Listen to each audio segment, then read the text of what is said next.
In my last video, I shared how much I made in my first 6 months of being monetized on YouTube. But there are tons of ways to make money as a content creator before you get monetized without relying on how many views you get or how much traction you get on social media. In fact, in the 3 years leading up to me being monetized, I made a collective $18,000 from content creation side hustles. So I'm gonna share how I did that in this video. Two quick disclaimers before we get started. This video is not about how to make 6 figures from content creation or how to become a millionaire from content creation.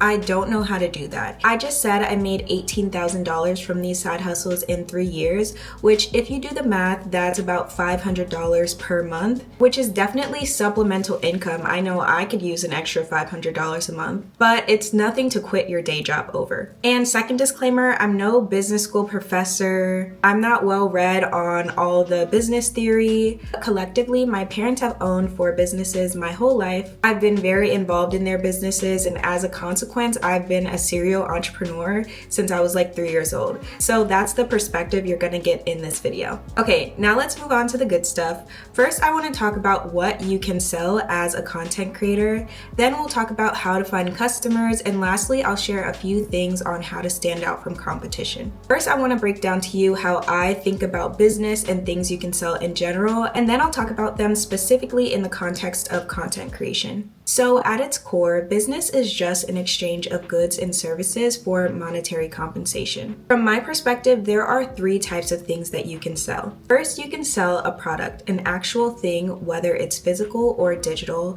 that you own, that you transfer ownership to someone else to for monetary compensation. Products can get a bit more complex. You can sell something that you made. For example, when I was in elementary school, I got really into tie-dyeing t-shirts, and I used to make tie-dye t-shirts and then sell them to my fellow classmates. Or you can be a supplier, which means you just sell something that you bought, you don't necessarily make it yourself.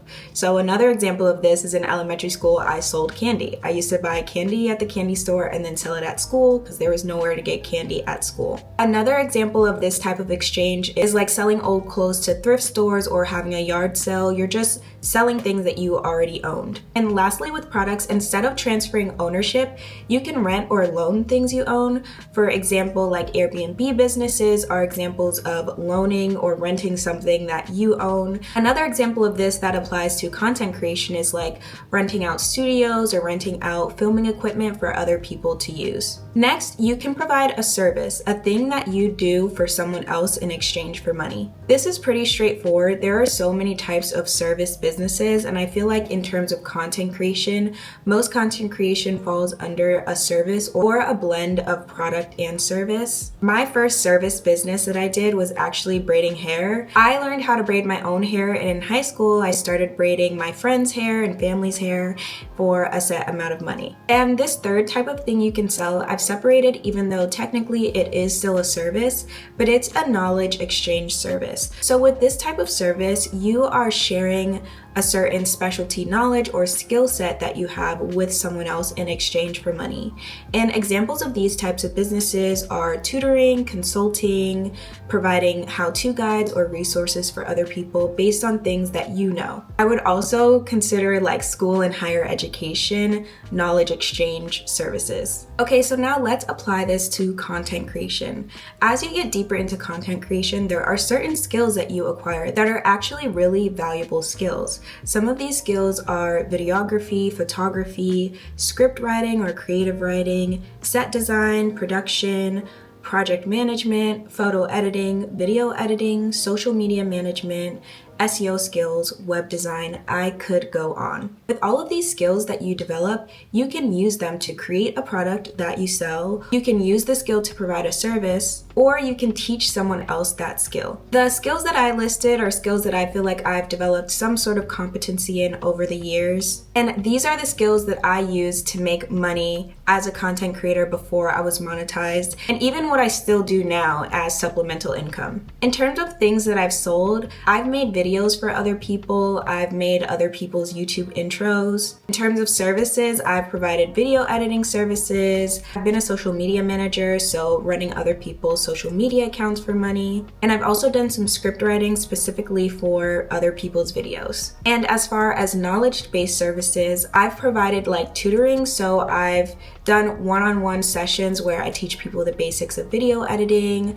I've done sessions with very small businesses where I teach them the basics of content creation or social media. I've done some social media trainings with small businesses where I teach them the basics of what I know about social media, how to grow, and how to create content. I've also offered consulting with other entrepreneurs using my knowledge to help create social media strategies and SEO strategies for them to use for their business. And I want to say none of these were very sophisticated endeavors. Most of my clients came about very organically. So let's talk about how to actually get customers. Getting customers for anything, but I think especially for content creation related services, can actually be pretty simple. And I think there's one way of looking at it where people often go wrong. False thinking is that because you offer a service that has to do with social media or the internet, you have to find your clients on social media or the internet. I feel like that's the hardest route to take because, as we know, social media and the internet are very crowded places,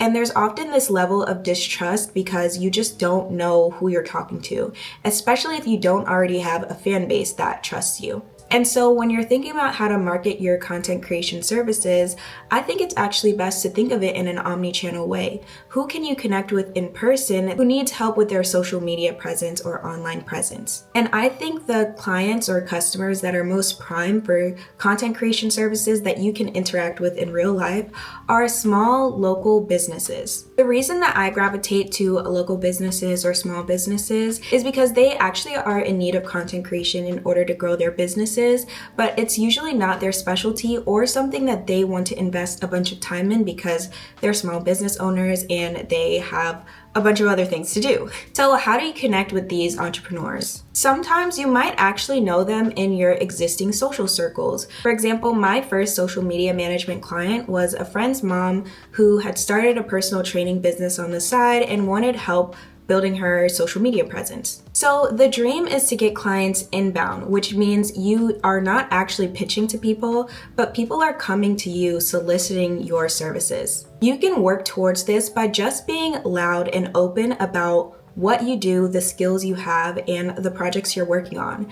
I feel like in real life, I'm a pretty enthusiastic, want to share a lot of things person. And so when I was first starting out, I was telling people I'd started a YouTube channel or I had a blog or the things I was working on and the skills I was developing. I never actually pitched these services to other people. But what happened was I became known in my social circles as a social media person. So then someone that I know talks to someone they know. They're looking for someone to help with these things, and my name is top of mind because they're like, oh, Camilla's into these things. So if you can work on actually sharing your skills, what you're learning, and the projects that you're working on just with people you know, that can already help give you an advantage in your social circles to get opportunities coming to you. You can also do this a step out of your social circle and just in your local community, talking to people more in person, not necessarily pitching yourself, but just genuinely getting to know people and allowing them to get to know you and the projects that you work on. And the icing on the cake here is to use your social media as kind of a proof of concept of your skills and your abilities. So even if you don't have a following, it is really important to post your stuff, especially if you're going to be providing content creation services, because then people can go look at your website, they can go look at your Instagram or your YouTube as proof that you have these skills and these abilities and you kind of know what you're doing in terms of making the content. The other way to get clients when you're first starting out is through outbound outreach, which means you're pitching yourself to potential clients. And the way that I've gotten the most success with this approach is just getting more involved with local businesses and the local community. Frequenting local businesses, getting to know the workers and the owners, genuinely wanting to be a part and contribute to your community, understanding the things they're working towards, what their goals are, maybe even what their pain points are, and thinking through ways that you could actually help them out through content creation. You can also look up small business groups or groups for entrepreneurs in your local community, or you can look into different networking events in your local community. Personally, I wouldn't suggest flat out cold pitching to people, but like I said, really asking questions, being curious, and finding genuine ways that you would be able to help them. It's more about relationship building that then leads into business opportunities. Okay, now I want to briefly touch on how to compete with other people, because what if there are 5 different people having the same approach as you in your local community? Or what if you're competing against big social media or content creation agencies that specifically look for small businesses as clients? Well, there are 3 ways that I think you can compete when you're first starting out. The first is to be cheaper. This is really an advantage when you're starting out because probably if you're anything like me, you're a little insecure about your skills and your abilities. So offering a lower price probably will make you feel more comfortable about just starting out or offering the service for the first time.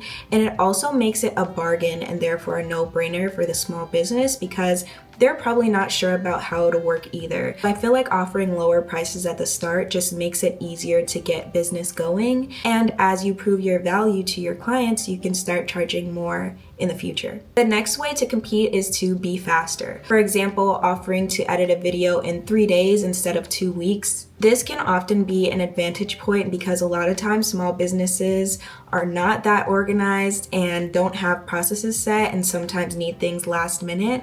This can also make you stand out from more established agencies because they have all this process and overhead and people that things have to go through. And if it's just you being really nimble and getting the request done, you can often stand out as a person that they want to keep working with. And the last way that I feel like you can compete as a beginner is to offer a better experience. Now, this I think takes a little bit more like a case-by-case approach on what a better experience is, but I think as you get to know your specific customers and the type of business that they have, you'll learn what their pain points are and find ways to incorporate into your services things that help to ease those pain points. Something that I rely on heavily is a lot of times with services, people kind of get like annoyed with the process because it just feels like a hassle and they don't actually enjoy talking to the person that's doing the service. So what I try to do is make the conversation as enjoyable as possible